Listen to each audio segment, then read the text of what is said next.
The Lizard Man has been a part of South Carolina folklore for almost 30 years. The scaly, lizard-like creature first wreaked havoc on Lee County in the summer of '88, devouring car parts, chasing unsuspecting residents on a desolate road that seemed to travel into the depths of hell. We are the Lantern Keepers.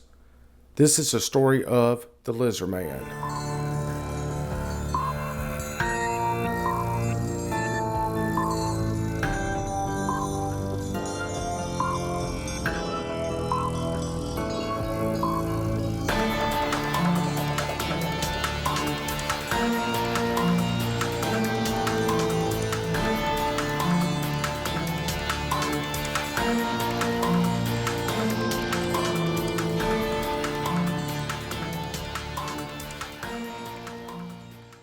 Preying on local livestock while becoming a national media sensation, which saw local merchants along the Grand Strand cash in on his fame. Many reports are on record of his rampage through the South Carolina countryside near Bishopville, which provoked anxiety, anger, terror among residents of this sleepy, quiet, tobacco-farming community.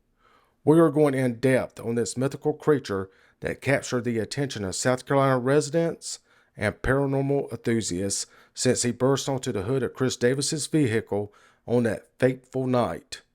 Who is the Lizard Man? Is he just a figment of one teenager's wild imagination that sparked a national outcry? Or is the beast still lurking deep in Scape swamp, awaiting another victim in his return to prominence? A lot of questions need to be answered. We know one thing: the Lizard Man now has a festival named in his honor. Not all things occur under a hot South Carolina summer sun while lathered in Panama Jack while resting on the heated sands of Myrtle Beach. The real magic comes alive at night in the sweltering heat under that beautiful crescent moon. I'm your host, John G. Clark of the Lantern. Take a walk with me to the dark side of the Palmetto in this special edition of the Lantern Podcast. On July 14th, 1988, the Lee County Sheriff's Office investigated a report of a car damaged overnight while parked at a home in the area of Browntown, outside Bishopville, South Carolina, on the edges of the Scape swamp. The car reportedly had teeth marks and scratches with hair and muddy footprints left behind. Sheriff Liston Truesdale noted this was the start of various claims that eventually led into a story about a lizard man in the swamp. Prompted by the news of the vehicle damage, 17-year-old local Christopher Davis reported to the sheriff that his car was damaged by a creature he described as a green, wet-like, about 7 feet tall, and had 3 fingers, red eyes, skin like a lizard, snake-like scales 2 weeks prior. According to Davis, he was driving home from working the night shift at a local fast food restaurant when his car got a flat tire. After fixing it, he saw a creature walking towards him. Davis got in his car and began to drive, but the creature was soon on top of the car. He applied his brakes, causing the creature to roll off the car, giving Davis enough time to escape. Coverage by newspapers and media resulted in increased attention for his claims. But was Chris Davis the first to encounter the beast? Many have speculated a local cyclist in the area stopped to fetch water from a nearby well when he came face to face with the monster in 1987. No other information is known regarding that incident. Is it possible others have also crossed paths and failed to report the sightings? Anything is possible, even a 7-foot lizard man. During the next few weeks, after the initial 1988 sightings, several vendors set up shop on the side of Browntown Road, a 2-lane highway southwest of Bishopville. The road begins just off an interstate exit past the Red Roof Inn, a line of fast food restaurants, and Big Daddy's Fireworks. It runs past an industrial park, fields of soybeans and corn, and a small cluster of homes.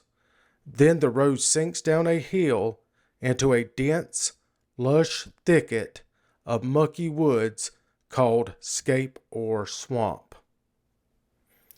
The increase in newspaper and media publicity prompted further reports of sightings, and the area soon became engulfed with visitors and hunters that would soon ascend the creature into the ranks of the Mothman of West Virginia, the Boggy Creek Monster of Arkansas, the Skunk Ape of Florida, the Loch Ness Monster, and Sasquatch of the Northwest.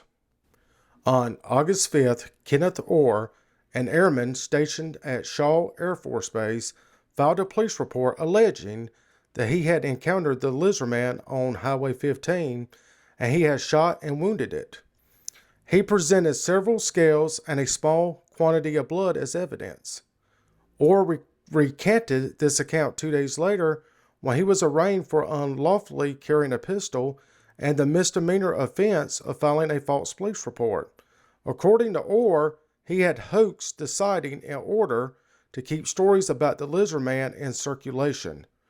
Reports of the creature gradually declined at the end of the summer. Local law enforcement officials speculated that the sightings were likely to have been a bear, or was it?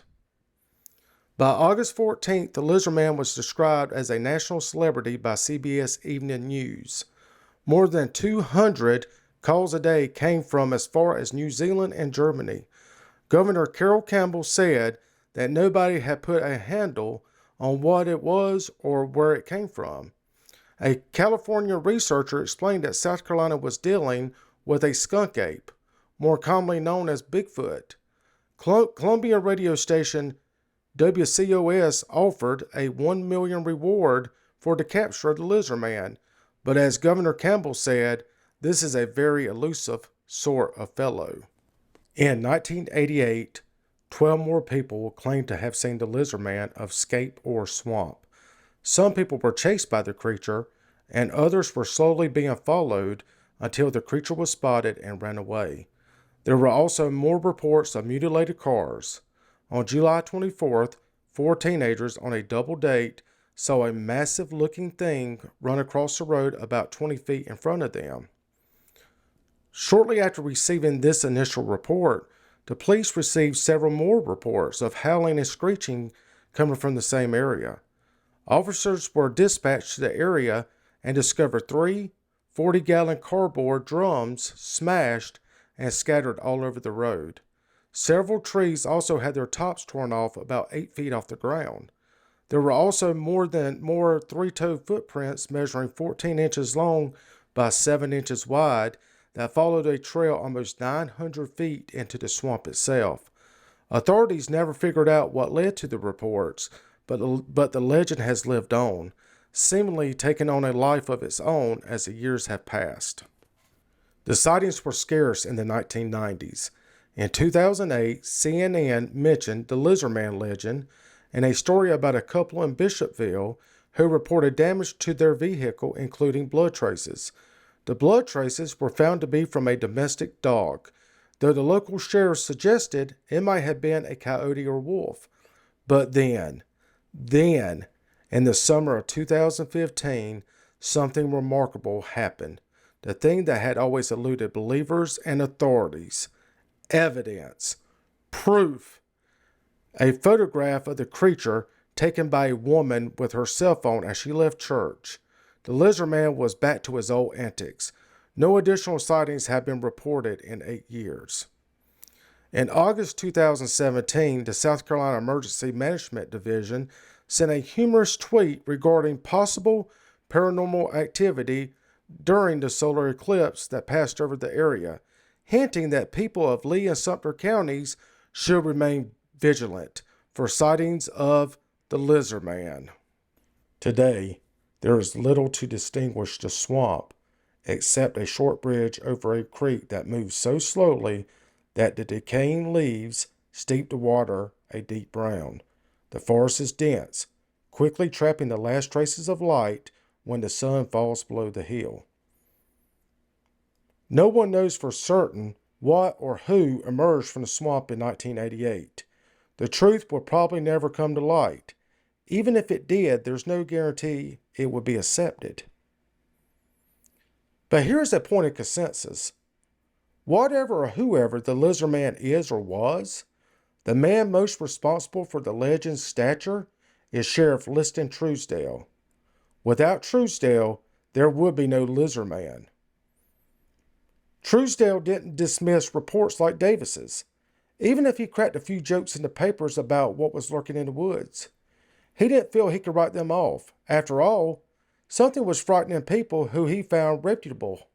He took detailed statements and threatened to prosecute anyone who filed a hoax report. He kept that promise when an airman at nearby Shaw Air Force Base, driving a camouflage Toyota with a fake Gatling gun on the hood, claimed he saw the creature near I-20 and shot it in the neck with his handgun. He said he collected a sample of the lizard man's skin, but recanted after the sheriff recognized them as fish scales, admitting he made the story up just to keep the legend alive. In addition to a count of lying to police, Truesdale slapped him with a weapons charge. Truesdale's seriousness made him an enticing character in the media, a small-town cop investigating a monster in the 80s. It was like Stranger Things in real life. He played the part too, answering the phone at all hours as reporters called from London and Australia. After a while, he remarked to the Lee County Observer that he only had time for regular police work after midnight, and the experience had worn him so thin that he fell asleep in the middle of an interview with the Detroit Free Press. Still, he added, the press had a right to know what was going on. The lizard man wasn't just Lee County's news, it was the world's. Truesdale and his wife didn't have children, so today his niece, Abby Denny, says she feels a duty to preserve his legacy. The last person to carry his voice after caring for him at the end of his life.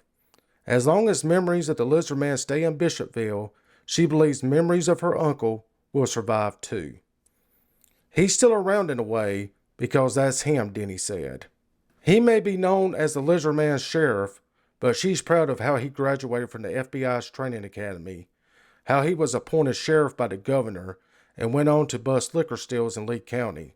She remembers how he moonlighted as a wedding photographer, flew a Cessna in his free time, and doubled as a firefighter.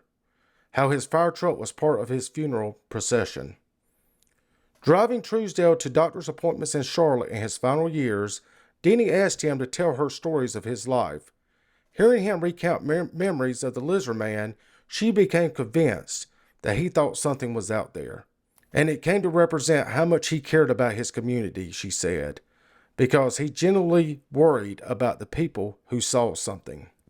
Chris Davis's account will forever be etched into South Carolina folklore.